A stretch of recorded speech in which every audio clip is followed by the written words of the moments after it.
in the sports industry. Oh, where's their growth? Where is their interest? Follow the money. And there's a lot of opportunity there because there's a lot of investment. And I think the future is that direction. This is the Workin' Sports Podcast. Here's VP of Content and Engaged Learning at workinsports.com, Brian Clapp. Hope everybody had a great Memorial Week last week. We had a strange week. Did you notice how when you have a Monday off, and I love it, not complaining, big fan, the rest of your week gets so compressed that you're like busier over that time. Usually Fridays are a kind of chill day for me, kind of relax, get to kind of settle myself going into the weekend, get a lot of things done, check some things off the box. And this week has been so compressed because of having Monday off that, I don't know, I've been cranky all day. So I'm going to try to liven it up for you because I let you in on a little secret here. I record the Monday podcast on Fridays. Crazy technology here. We can record it in advance, debut it on Monday, boom. Sounds like it's live, but it's not. It's all recorded. So I do it on Fridays because usually I'm feeling the most at peace. And right now I'm feeling a little urgent. So I might talk really fast. That's really the warning I'm getting to here because whenever I start to feel stressed or urgent, I talk really fast. So expect that today. Let's dive into this subject. Question comes in from Raphael in Miami.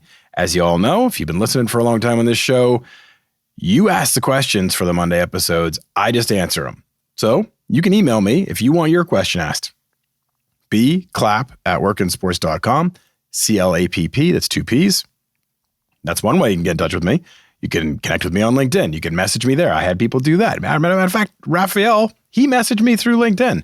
Super simple. Then I just answer the questions. So that's how it works. Then on Wednesdays, we do a guest interview with somebody who is super cool in the sports industry. Matter of fact, right after this, that's why I'm trying to get myself into a better mood. Right after this, I'm interviewing James Price, who's the director of marketing and digital for the Wisconsin Herd of the G League. And James and I have known each other for a while. He's an amazing guy. He is one of those marketers you just want to keep an eye on. He is a crafty, creative, super good guy. That will come up on Wednesday, by the way, the James Price interview. Okay, Raphael in Miami asks a question. Hey, Brian, I'm what you'd call an early adopter. I like to have the newest phone and coolest tech as soon as it comes out. I feel the same way about my career. I want to work in sports, and I really like the idea of being on the cutting edge. What areas or ideas do you think I should pursue? Now, Raphael, this is a good question. I normally don't like to give people direction in their career because I don't know you well enough to tell you, oh, you should do this, because that's something that's almost self-discovery and that's part of your journey. And I don't really want to, I don't know, I don't feel like I have the authority or the knowledge enough to tack you on or change your positioning on where you're headed in your career. But in this instance, where you're describing yourself as an early adopter and you want to lean into different areas, I'm kind of intrigued. So I like this topic because I'm trying as best I can during our podcast interviews to be asking our guests about, well, where are we going? Not just where we are, not just what was your journey, not just what have you done, but where are we going? What interests you? What piques your interest? What makes you say like, oh, that's super cool, I want to lean into that? We got into some really cool conversations on that topic. So let's explore that for you from a career focus. The first thing I would tell you is whenever you're looking at growth sectors of an industry. So in the sports industry, oh, where's their growth? Where is their interest? Follow the money. I'm serious. See where people are investing. And right now, that's sports betting. There's like $1 million riding on that game. Oh, there's like a whole lot more than that. There is massive opportunity in sports betting. Obviously, the legalities and the ability to be in more marketplaces than prior.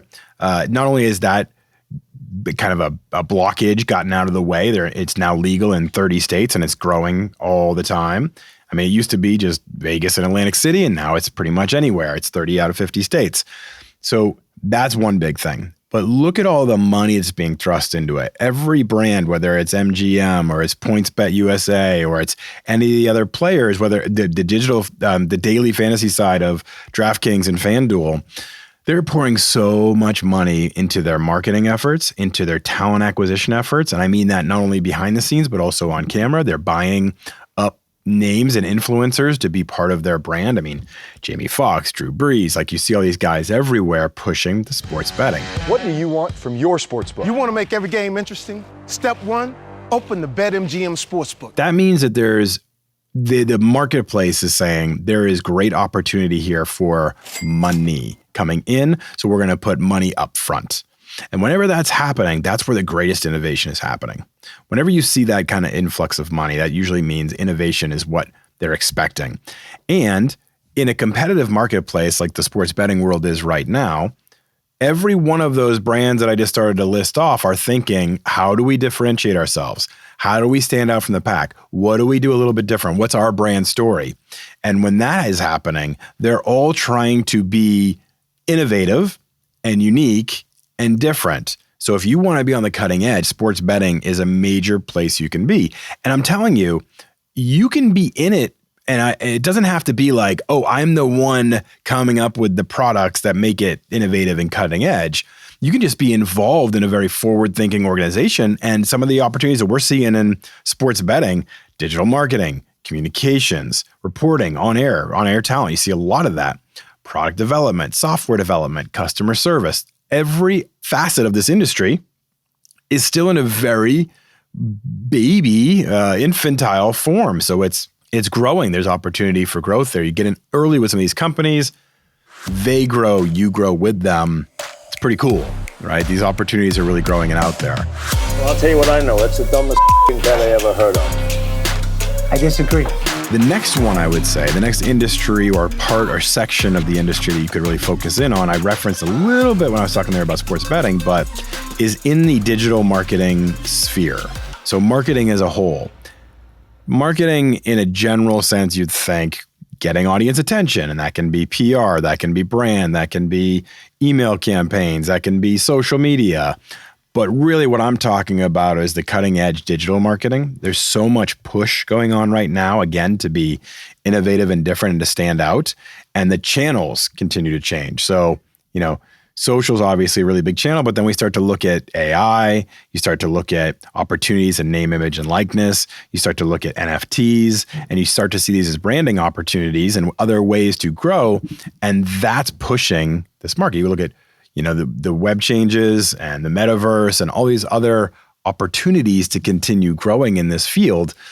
The digital marketing side is just crazy right now. I think the opportunities are so different than they were even just 5 years ago. So that's a very innovative field, Raphael, if that's somewhere you want to jump into and be as creative as possible. Think about social. It's like the goal is always changing in some ways, or the way to attract an audience. What was popular isn't. And then there's always a shift. And then now we're doing this and it's really popular. But it's always that drive to kind of figure out what's next and to try things and to be experimental. And I think that's what you're talking about, is kind of experimenting with an eye towards the future. So if you think that way, digital marketing is a place where you can get super creative and really push in that way. Okay, next one.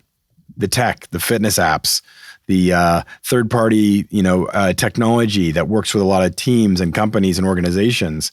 And I'm not talking just research companies. I'm talking wearables. I'm talking connected merch. Even the Nikes and Nikes and Adidas of the world that are really pushing the envelope in the wearable space, or the Pelotons or others, extremely innovative, extremely cutting edge. They're taking the concept of sports and applying technology to it. And I think that's where you're seeing a lot of growth. We have a friend in the industry at sportstechie.com, and they have a lot of good information there too, where you can get a lot of information on those companies that are getting funding. They take it from a very almost business perspective on reporting on not only what companies are doing and trying to launch in the tech space, the sports tech space, but also who's getting funding, who's got backing, who's, all those kind of things. And that can be really interesting to see, again, where that money is flowing, because that can get really pretty intriguing. And the fourth one I'd give you as far as real growth opportunities for innovation in the sports industry is data and analytics. The data side is always evolving. There's always new ways of carving up information. We have so much information and so many different ways we can evaluate. And it's not just on the player side, it's also on the business side. We just had a recent interview with Troy Brazell, who is the CEO of Optima Sports Group, and some of their predictive tools, some of their predictive metrics based on data are really, really good at predicting success. And they had some crazy stat of like being able to predict, champions teams based on composition and based on so many different factors. And I think that's where a lot of the innovation is happening as well. One thing that stuck out to me that Optima was working on was evaluating culture and how that all works into it, where you're able to actually figure out team synergies. I'll give you an example. The MLS Cup team that we helped, they had one of the best players in MLS. Okay. And as we broke down the model, it kept saying that he wasn't a good fit for that team and system. Wow. The general manager was saying, come on, make him fit. He's the best player. Yeah. And they finally traded him, picked up 2 other players that fit the team, and they won the MLS Cup that year. They were the lowest salary cap team. Wow. Just to put this in context, is the following year traded those players away to get Olave back, and they went from having the best record to one of the worst records in MLS in 1 year. It's that data analytics side. It's not just the access. It's not just the formatting. It's the what do we do with this information and what does it mean? Finding not only those little nuggets of pieces, but making them actionable. I think that's where the real creativity comes in. I've interviewed from Ari Kaplan and Louis Polis from the data analytics side, and Troy, as I mentioned. So some really great insights in those interviews if you want to go back and listen to them.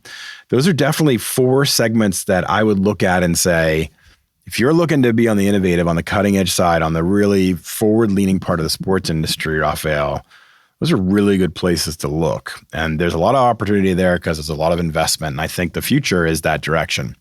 We can get into esports and we can get into things like fan-controlled football, but I think some of that plays into the digital marketing side and the way that you can kind of boost and develop these brands. Fan-controlled football has a completely unique view on how they're approaching sports. They're really breaking down those barriers of a traditional broadcast. They're tapping into that digital side. So many interesting things you can play off there. And from every one of these groups that I'm talking about, we've had guests. Sports betting, Johnny Aitken from PointsBet USA, the CEO of PointsBet USA, and Scott Warfield, the VP of gaming for the PGA Tour. Digital marketing, we've had tons of them. Off the top of my head, Mike Nelligan, Nita Srikanth, Ishveen Anand. My point is, if you're interested in these areas, and I've piqued your interest in any way, go and listen to some of these experts. Go and listen to some of these people that are doing it. And think to yourself, is this something I could see myself doing? Is this the right push for me? And that's what Career Clarity comes to. It is a journey of self-discovery. I can help, I can talk, I can point you in directions, but you have to go through this process. So Raphael, test some of these things out, read some job descriptions, listen to some more podcast interviews and see if it fits for you. And hopefully that'll give you a little bit of direction. Thank you for listening, everybody. Like I said, coming up on Wednesday, James Price, my friend James Price, Wisconsin Herd, Director of Marketing and Social. Nope, got it wrong.